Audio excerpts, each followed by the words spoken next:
नमस्कार दोस्तों, welcome to नित्य एग्जाम पॉइंटर। राजनीति शास्त्र जिसे भाई हम लोग पीजीटी में नागरिक शास्त्र के नाम से जानते हैं, उसकी जो है क्लासेज जो है हमने स्टार्ट कर दी है। आपका जो एग्ज़ाम है वो है 17 और 18 अगस्त को। तब तक आपके लिए जो भी टाइम है वो फटाफट हम लोग इतने टाइम में रिवीजन कर लेंगे। तो बिल्कुल अपना जो सिलेबस है वो आप लोग सिलेबस ले करके बैठिए और सिलेबस के अकॉर्डिंग आप लोग देख रहे होंगे कि जो पहला जो आपका टॉपिक है वो है राजनीति शास्त्र, उसकी परिभाषा, विषय क्षेत्र, उसकी अध्ययन पद्धतियाँ। तो आज हम लोग पहली टॉपिक जो है यहाँ पर जो है हम लोग इसका अध्ययन करेंगे। तो भाई इसका अगर पीडीएफ डाउनलोड करना चाहते हैं तो डिस्क्रिप्शन में टेलीग्राम चैनल का जो है लिंक दिया गया है, आप उसे फटाक से ज्वाइन करिए और ये सारे पीडीएफ जो है आपको वहाँ बिल्कुल फ्री मिलने वाले हैं। ठीक है, बिल्कुल फ्री मिलने वाले हैं। प्लान था इसको पेड करने के लिए, लेकिन ये बिल्कुल आप सभी के लिए बिल्कुल फ्री है, कोई भी आपको इसके लिए पेमेंट नहीं करने होंगे। तो चलिए हम लोग स्टार्ट करते हैं। हमारा जो पहला टॉपिक है राजनीति शास्त्र, परिभाषा और उसका विषय क्षेत्र और उसकी अध्ययन पद्धतियाँ। तो फटाक से स्टार्ट कर लेते हैं। तो पहले हम लोग देखते हैं राजनीति विज्ञान की परिभाषाएं। तो राजनीति विज्ञान की जो परिभाषा है उसका देते हुए विद्वानों ने क्या किया है भाई कि अलग अलग जो है पहलुओं को देखा है। जैसे कि राजनीति विज्ञान की जो परिभाषाएँ हैं वो निम्न दो दृष्टिकोण से की हैं। एक है परंपरागत दृष्टिकोण और एक है आधुनिक दृष्टिकोण। तो सबसे पहले हम लोग देखते हैं कि ये जो परंपरागत दृष्टिकोण है ये क्या कहता है। तो ये जो परंपरागत दृष्टिकोण है इसमें जो है विद्वानों ने राजनीति विज्ञान के अध्ययन का जो मुख्य क्षेत्र माना है वो क्या माना है, राज्य व सरकार को माना है। तो ये आपका इम्पोर्टेंट चीज़ है जो कि आपको ध्यान में रखना है कि जो परंपरागत दृष्टिकोण है उसके अंतर्गत विद्वानों ने राजनीति विज्ञान का जो अध्ययन का क्षेत्र माना है वो क्या माना है, केवल राज्य और सरकार को माना है। और जो विद्वान थे उन्होंने जो परिभाषाएं दी हैं वो निम्न प्रकार की हैं। जैसे गिलक्राइस्ट महोदय थे, तो गिलक्राइस्ट महोदय ने क्या कहा है कि जो राजनीति विज्ञान है उसके अंतर्गत राज्य और सरकार का अध्ययन किया जाता है। किसका अध्ययन किया जाता है, राज्य और सरकार का अध्ययन किया जाता है। ये परंपरागत दृष्टिकोण के तहत है। ये विद्वान ये मानते थे कि राज्य और सरकार जो है वो पृथक नहीं हैं। तो यही सारे पॉइंट्स जो हैं आपको नोट करने हैं। ठीक है, आप नोट बनाइए, ये नहीं कि जो है आपको यहाँ से पीडीएफ मिल जाएगा आप डाउनलोड कर लिए पढ़ लिए, बिल्कुल नहीं। ये जो मेन पॉइंट हैं इसको आप लोग फटाफट नोट बनाइए, ये आपको जल्दी याद होगा और रिवीजन करने में भी बड़ी आसानी होगी। अब हम लोग देखते हैं गार्नर महोदय। तो गार्नर महोदय ने क्या कहा था कि भाई कि जो राजनीतिक विज्ञान है इसका प्रारंभ और अंत कहाँ से होता है, राज्य से होता है। ठीक है, तो अब हम लोग पहले देख लेते हैं। और लीकॉक महोदय थे, इन्होंने क्या कहा था कि राजनीति शास्त्र जो है सरकार का अध्ययन है। तो हम लोगों ने तीन यहाँ पर विद्वान देखे, एक गिलक्राइस्ट देखे, एक गार्नर महोदय को देखे और लीकॉक महोदय को देखे। इन लोगों ने क्या कहा कि बिल्कुल जो राजनीति विज्ञान है वो राज्य एवं सरकार से जो है वो जुड़ी हुई है। गिलक्राइस्ट महोदय ने कहा कि राज्य और सरकार का अध्ययन है, राज्य और सरकार पृथक नहीं है। गार्नर महोदय ने कहा कि प्रारंभ और अंत किससे होता है, आपके राज्य से ही होता है। और लीकॉक महोदय ने कहा कि जो राजनीति शास्त्र है वो सरकार का अध्ययन है, यानी कि जो परंपरागत दृष्टिकोण है वो राज्य और सरकार के ही इर्द गिर्द जो है वो घूमता रहता है। तो ये चीज़ें आपको ध्यान में रखना है, यही सारी चीज़ें आपके एग्जाम में पूछी जाती है। तो उक्त परिभाषाएं जो हैं उससे ये स्पष्ट होता है कि जो राजनीति शास्त्र है वो क्या है भाई, राज्य पर केंद्रित है और राज्य ही क्या है, राजनीति शास्त्र के अध्ययन का मुख्य विषय है। तो ये रहा हमारा परंपरागत दृष्टिकोण। तो इसको आप लोग समझ गए होंगे। अब हम लोग आते हैं कि जो हमारी आधुनिक दृष्टिकोण है वो क्या है। तो इस दृष्टिकोण में जो है विद्वानों ने क्या माना है, राजनीति विज्ञान की जो परिभाषा है वो राज्य तक ही सीमित नहीं रखा है। जैसे कि हम लोग परंपरागत में देखें कि राज्य और सरकार तक ही वहाँ पर सीमित कर दिए, लेकिन ये जो आधुनिक दृष्टिकोण है इन्होंने राज्य तक सीमित नहीं रखा, बल्कि इसमें राज्य के अतिरिक्त जो है जो पूरी राजनीतिक व्यवस्था है उस पूरी राजनीतिक व्यवस्था को भी इसमें शामिल कर लिया गया। तो इस दृष्टिकोण की जो कुछ प्रमुख परिभाषाएं हैं वो आइए हम लोग देख लेते हैं कि कौन कौन सी हैं। तो इसमें जो मुख्य परिभाषाएं हैं तो पहले है डॉक्टर हजफार और स्टीवेंसन। इन्होंने क्या कहा कि जो राजनीति विज्ञान है अध्ययन का वह क्षेत्र है जो प्रमुख रूप से शक्ति संबंधों का अध्ययन करता है। ठीक है, यहाँ पर चेंज हो गया, वहाँ पर अभी अभी आप देख रहे थे कि राज्य और सरकार से था। यहाँ पर शक्ति संबंधों का अध्ययन करता है और इन शक्ति संबंधों के कुछ प्रमुख रूप हैं व्यक्तियों में परस्पर व्यक्ति और राज्य के मध्य शक्ति संबंध और राज्यों के परस्पर शक्ति संबंध। तो ये जो है परिभाषा किसके द्वारा दिया गया, डॉक्टर हचवार के द्वारा और स्टीवेंसन के द्वारा। अब देखिए डटल के अनुसार इन्होंने परिभाषा दिया, क्या दिया कि शक्ति, शासन और अधिकार ये राजनीति शास्त्र हैं। ठीक है, क्या क्या, शक्ति, शासन और अधिकार ये क्या हैं, राजनीति शास्त्र हैं। डॉक्टर नागपाल के शब्दों में अगर हम लोग देखें तो राजनीति विज्ञान राज्य का, शासन का, मनुष्य की राजनीतिक क्रियाकलापों का विज्ञान है। तो ये हो गया हमारा आधुनिक जो अवधारणा है इसके अनुसार। ठीक है, चलिए तो दो चीज़ों ने हमने देख लिया, परंपरागत और आधुनिक। अब हम लोग देखते हैं कि ये जो आधुनिक वाला था तो उपयुक्त परिभाषा इसकी क्या दी जा सकती है, जो 2-3 महोदयों ने दिया। तो उपरोक्त सभी परिभाषाओं के अध्ययन के आधार पर हम कह सकते हैं कि जो राजनीति शास्त्र है, आधार पर राजनीति शास्त्र की एक ही उपयुक्त यहाँ पे परिभाषा दी जा सकती है। और वो कौन सा है, यहाँ से हम लोग देखते हैं। वो ये है कि राजनीति शास्त्र समाज विज्ञान का वह अंग है जिसके अंतर्गत राज्य तथा शासन के अध्ययन के साथ साथ मनुष्य के राजनीतिक, आर्थिक और सामाजिक क्रियाकलापों तथा उनकी प्रक्रियाओं का अध्ययन करता है। तो ये हो गया हमारा आधुनिक जो है विचारधारा। ठीक है, आधुनिक। अब इसमें संक्षेप में अगर हम इसी बात को कहना चाहें तो जो राजनीति शास्त्र है उसको संपूर्ण राजनीतिक व्यवस्था का अध्ययन कहा जा सकता है। संपूर्ण राजनीतिक व्यवस्था हो गया। ठीक है, जहाँ पर वहाँ राज्य और सरकार के इर्द गिर्द घूमता था, वहाँ पर अब क्या हो गया, संपूर्ण राजनीतिक व्यवस्था हो गया। ठीक है, चलिए अब दूसरा जो हमारा टॉपिक है, इसी में ये परिभाषाएँ आपकी ख़त्म हो गई। उसके बाद जो दूसरा टॉपिक आप लोग सिलेबस में देख रहे होंगे वो लिखा होगा राजनीति विज्ञान का क्षेत्र। तो हम लोग देखते हैं राजनीति विज्ञान का क्षेत्र। तो राजनीति के अध्ययन का जो क्षेत्र है भाई वो क्या है, वो बहुत व्यापक है और इसका निर्धारण कर पाना भी बहुत कठिन है, क्योंकि जो व्यक्ति है, व्यक्ति और समाज का ऐसा शायद ही कोई पक्ष हो जो राजनीतिक इकाई से ना जुड़ा हो। तो इसलिए अब ये बताना कि इसका क्षेत्र कहाँ से कहाँ तक है, कैसे है, तो ये थोड़ा सा कठिन काम बन जाता है। तो राजनीति विज्ञान की परिभाषा की भांति ही राजनीति विज्ञान के क्षेत्र के संबंध में इसमें भी मूलतः जो है 2 प्रकार के दृष्टिकोण पाए जाते हैं। कौन कौन से, एक है परंपरागत दृष्टिकोण जो कि उसमें भी था, और एक है आधुनिक या फिर उसे हम व्यवहारवादी दृष्टिकोण बोलते हैं। ठीक है, आधुनिक को ही हम व्यवहारवादी बोलते हैं। तो पहला हम लोग देखते हैं परंपरागत दृष्टिकोण। तो परंपरागत दृष्टिकोण के अंतर्गत गार्नर महोदय आते हैं, गेटिल महोदय, गिलक्राइस्ट महोदय और ब्रनसली, ये सब आते हैं। अब यही आपके एग्जाम में पूछा जाता है। ठीक है, यही एग्जाम में आपके पूछा जाता है कि परंपरागत दृष्टिकोण के समर्थक कौन कौन हैं।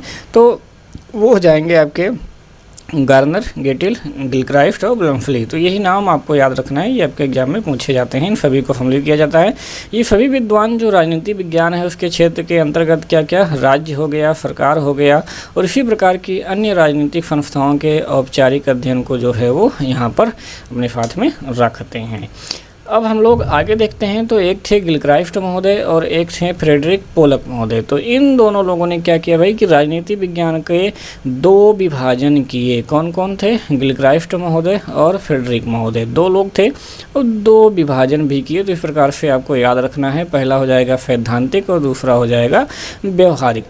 तो ये जो गिलक्राइस्ट महोदय थे, गिलक्राइस्ट का विचार यह था कि जो सैद्धांतिक राजनीति होता है उसके अंतर्गत क्या होता है कि राज्य की आधारभूत समस्याओं का अध्ययन किया जाता है। किसमें, सैद्धांतिक वाले में। सैद्धांतिक वाले में क्या किया जाता है कि राज्य की आधारभूत समस्याओं का अध्ययन किया जाता है और इसके अंतर्गत इस बात का जो है अध्ययन सम्मिलित नहीं होता है कि कोई राज्य अपने लक्ष्यों की प्राप्ति के लिए किन साधनों का प्रयोग करता है। इस चीज़ का चर्चा यहाँ पर नहीं होता है। तो इसमें क्या होता है कि आधारभूत समस्याओं का यहाँ पर अध्ययन किया जाएगा, लेकिन इस बात को सम्मिलित नहीं किया जाएगा कि राज्य अपने लक्ष्यों की प्राप्ति के लिए किन साधनों का प्रयोग करता है।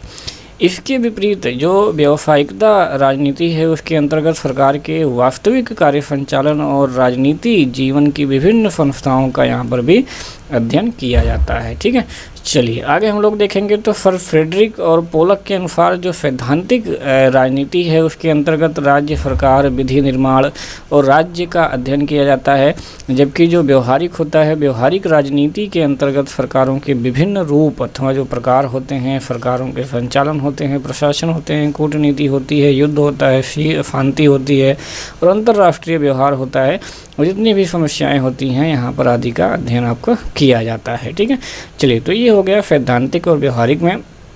अब हम लोग स्पेशली देखते हैं व्यवहारिक दृष्टिकोण। तो व्यवहारिक जो दृष्टिकोण होता है वो राजनीति विज्ञान के अध्ययन क्षेत्र को राज्य और सरकार के अध्ययन तक ही सीमित नहीं मानता है, बस ये थोड़ा सा अंतर है।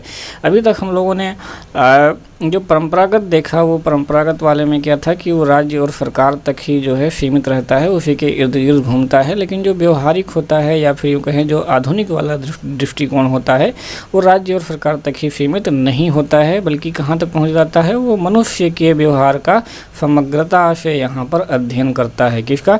मनुष्य के व्यवहार का समग्रता से ये अध्ययन करता है।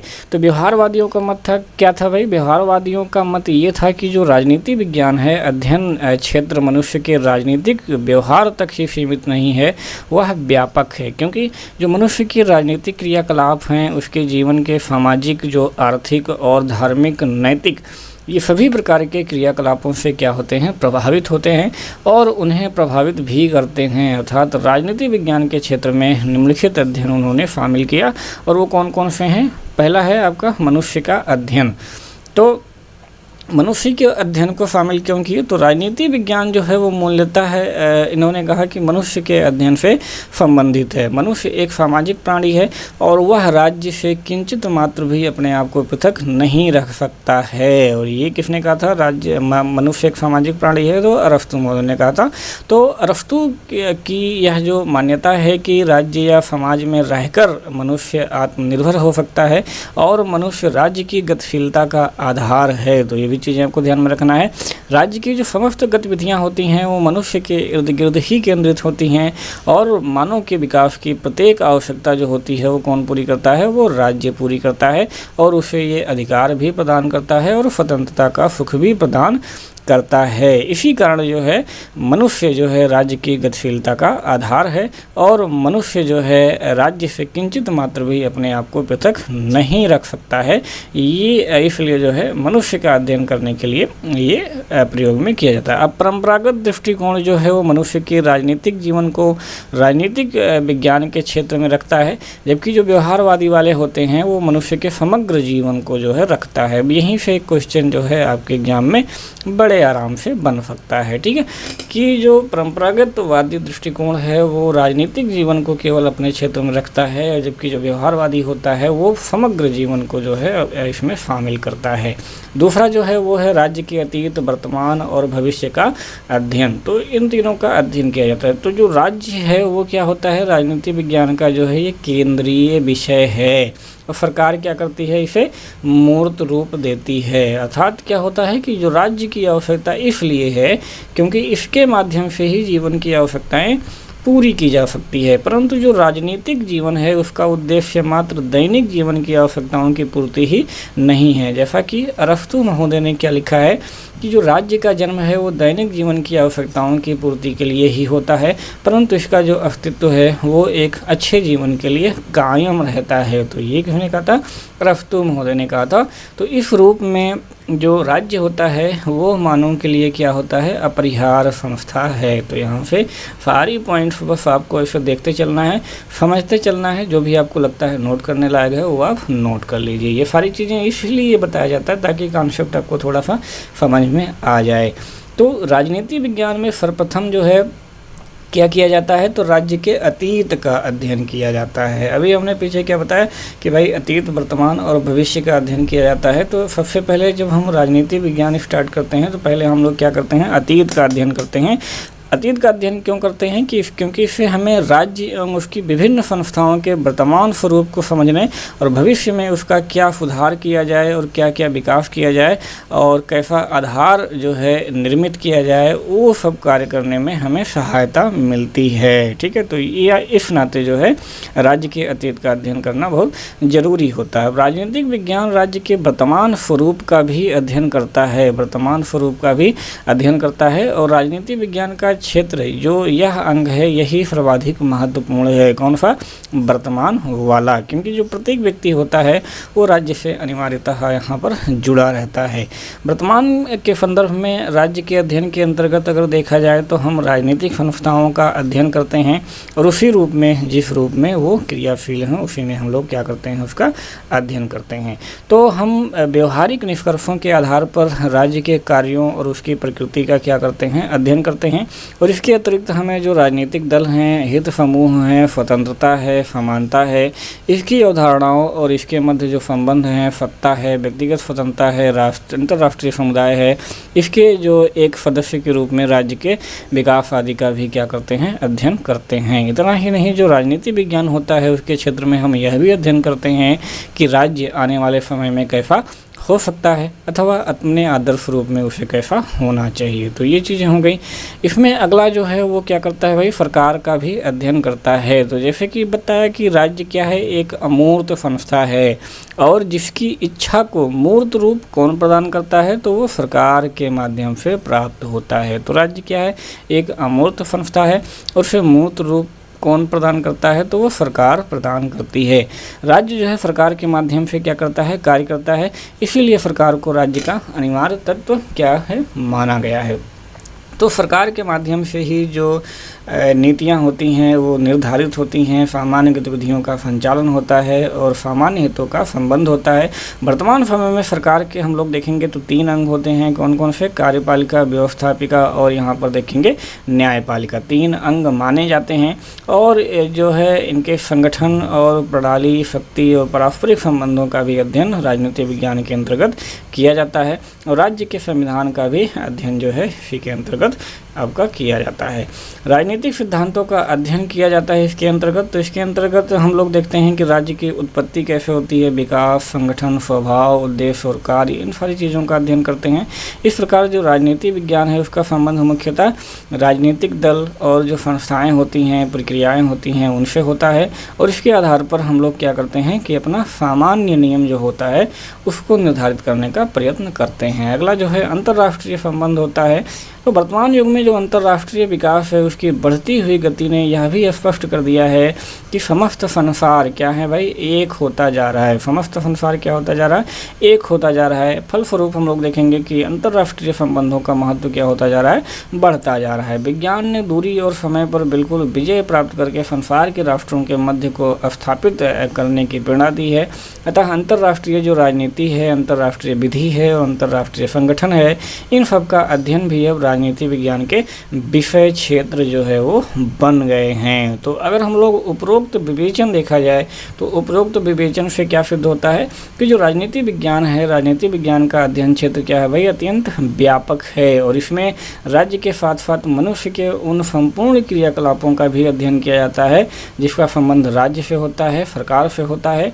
इस प्रकार से हम लोग कह सकते हैं कि राजनीति विज्ञान मनुष्य के तथा मनुष्य और राज्य के पारस्परिक संबंधों पर विचार करता है और सरकार के विभिन्न अंगों, उनके संगठन और उसमें शासन सत्ता का विभाजन, राष्ट्रीय अंतर्राष्ट्रीय समस्याओं का भी अध्ययन करता है। तो ये हो गया हमारा जो था वो विषय क्षेत्र। ठीक है, अब करते हैं आप लोगों को अच्छी तरीके से समझ में आया होगा। कहीं भी ना समझ में आएगा बिल्कुल कमेंट करिए, उसको जो है टेलीग्राम पे जो है वहाँ पर आंसर दिया जाएगा। टेलीग्राम आप लोग ज़रूर ज्वाइन कर लीजिए, डिस्कशन वहाँ पर आप लोग आराम से कर सकते हैं। राजनीति विज्ञान की अब हम लोग देखते हैं अध्ययन पद्धतियाँ, जो कि राजनीति शास्त्र की हमारी अगली जो है टॉपिक है। तो राजनीति विज्ञान के अध्ययन की जो पद्धतियाँ विकसित हुई हैं उनको 2 वर्गों में जो है वर्गीकृत किया गया है। कौन कौन सा? एक है जो व्यवहारिक क्रांति के पूर्व जो भी पद्धतियाँ प्रयोग में लाई जाती थीं वो सभी को क्या माना जाता है, परंपरागत पद्धति माना जाता है। और व्यवहारिक क्रांति के साथ है या फिर यूँ कहें कि उसके बाद में जो पद्धतियाँ प्रयुक्त हुई उनको क्या माना जाता है, आधुनिक पद्धतियाँ माना जाता है। तो पहले हम लोग देखते हैं परंपरागत अध्ययन पद्धति। परंपरागत अध्ययन पद्धति में बहुत सारे आते हैं। तो पहले हम लोग देखते हैं आगमनात्मक पद्धति। आगमनात्मक पद्धति क्या होती है, इंडक्टिव होती है। इसमें क्या किया जाता है कि इसके अंतर्गत क्या किया जाता है कि भाई तथ्यों का संग्रह किया जाता है। क्या किया जाता है, तथ्यों का पहले संग्रह किया जाता है और संग्रहित तथ्यों की तुलना की जाती है, तब फिर जाकर के हम एक निष्कर्ष पर पहुंचते हैं। और इसमें इस प्रकार इसमें क्या होता है कि विशिष्ट तथ्यों से सामान्य सिद्धांत की प्राप्ति हो जाती है। सबसे जो इम्पोर्टेंट पॉइंट आपका यही है कि विशिष्ट से सामान्य की ओर जाता है, वो क्या होता है, इंडक्टिव होता है आगमनात्मक पद्धति। पहले तथ्यों का संग्रह किया जाता है और संग्रहित तथ्यों की हम तुलना करते हैं और फिर एक निष्कर्ष तक पहुंच जाते हैं, इसको बोलते हैं हम आगमनात्मक पद्धति। अब जो है आगमनात्मक पद्धति के अंतर्गत कई सारी पद्धतियाँ का प्रयोग किया जाता है, जैसे कि प्रयोगात्मक पद्धति हो गई यहाँ पर, और पर्यवेक्षणात्मक पद्धति हो गई, तुलनात्मक पद्धति हो गई और ऐतिहासिक पद्धति हो गई। तो ये सारी चीज़ें आपको याद रखना है, यही सारे एग्जाम में आपके पूछे जा सकते हैं कि आगमनात्मक में कौन कौन आते हैं और निगमनात्मक में कौन कौन आते हैं। दूसरा हम लोग देखेंगे निगमनात्मक पद्धति, जिसे कि हम बोलते हैं डिडक्टिव मेथड। तो इस पद्धति का दूसरा नाम क्या होता है, दार्शनिक पद्धति। एक क्वेश्चन यहाँ पर बन गया कि किसको दार्शनिक पद्धति कहा जाता है, आगमनात्मक को कि निगमनात्मक को। तो निगमनात्मक पद्धति से क्या होता है कि कुछ सिद्धांतों या निष्कर्षों को स्वयं सिद्ध मान लिया जाता है और इसे अनुसंधानकर्ता जो क्या होता है अपने विचारों, धारणाओं और मान्यताओं को स्वयं सिद्ध सिद्धांत के रूप में स्वीकार और प्रस्तुत करते हैं। और इन सिद्धांतों को जो होता है घटनाओं की व्याख्या के लिए क्या किया जाता है, वो प्रयुक्त किया जाता है। अब इस पद्धति का प्रयोग जो है कौन कौन किया, तो प्लेटो ने, अरस्तु ने, मैकियावेली ने, रूसो ने, मिल ने। ठीक है, बहुत इम्पॉर्टेंट है। प्लेटो, अरस्तु, मैकियावेली, रूसो और मिल, इन सभी विचारकों ने इस का प्रयोग किया है। तो ये आपको बहुत ही अच्छी तरीके से याद रखना है, क्वेश्चन में कई बार पूछा गया है। ठीक है, इसमें ये नहीं पूछा जाता कि मुख्य कारण क्या था या क्या है, इसके स्थान पर ये पूछा जाता है कि क्या होना चाहिए। ठीक है, तो यह इस तथ्य पर विचार करता है कि वर्तमान जो राज्य व्यवस्था है उसमें अनेक दोष हैं, अतः राज्य को अच्छा होना चाहिए। राज्य के भावी स्वरूप की यह व्याख्या करता है।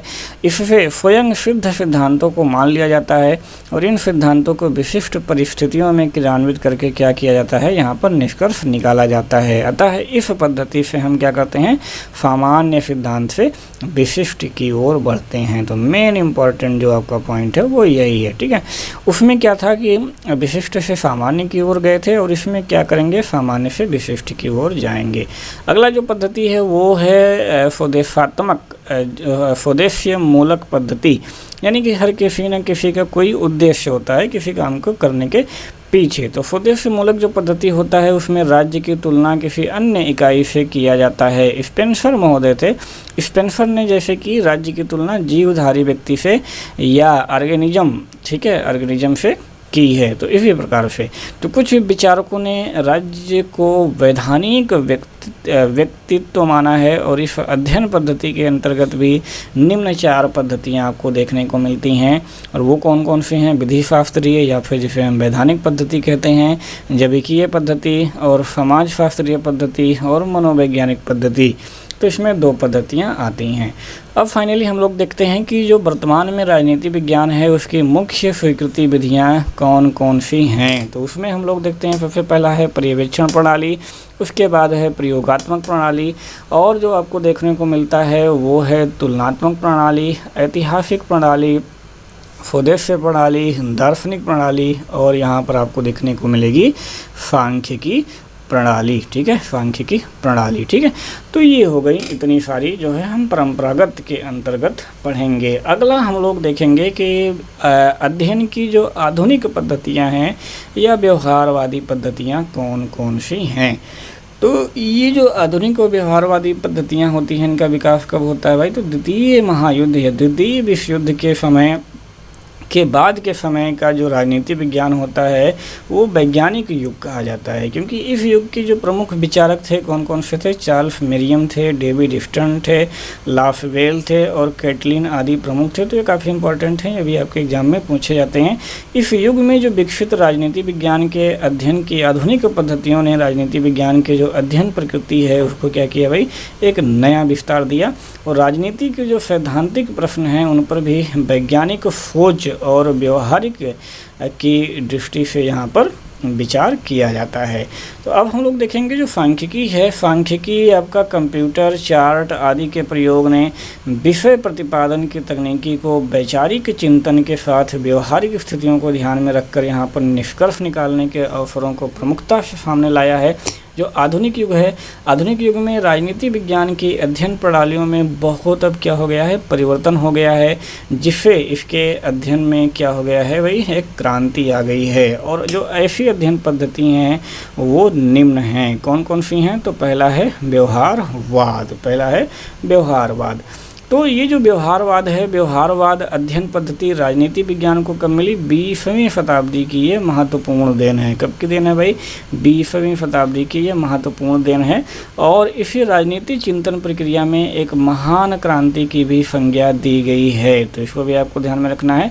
मूलतः ये जो परंपरागत राजनीति विज्ञान की उपलब्धियों के प्रति असंतोष का परिणाम है, क्योंकि परंपरागत राजनीति के प्रति जब असंतोष बढ़ता गया तो जाहिर सी बात है धीरे धीरे हम लोग आधुनिक की ओर बढ़ेंगे और व्यवहारवादी की तरफ ये लोग बढ़े। तो जब परंपरागत ऐतिहासिक, दार्शनिक, वर्णात्मक और संस्थात्मक पद्धतियों के परिणामों से जब निराशा हुई तो राजनीति विज्ञानियों के द्वारा क्या किया गया? विशेषतः अमेरिका में ऐसी पद्धति विकसित हुई जिसके द्वारा राजनीतिक घटनाओं का प्रेक्षण और परीक्षण राजनीति विज्ञान के अंतर्गत अनुभवजन्य सिद्धांतों का प्रतिपादन करके किया जा सके। डेविड स्टर्न ने इसे क्या कहा?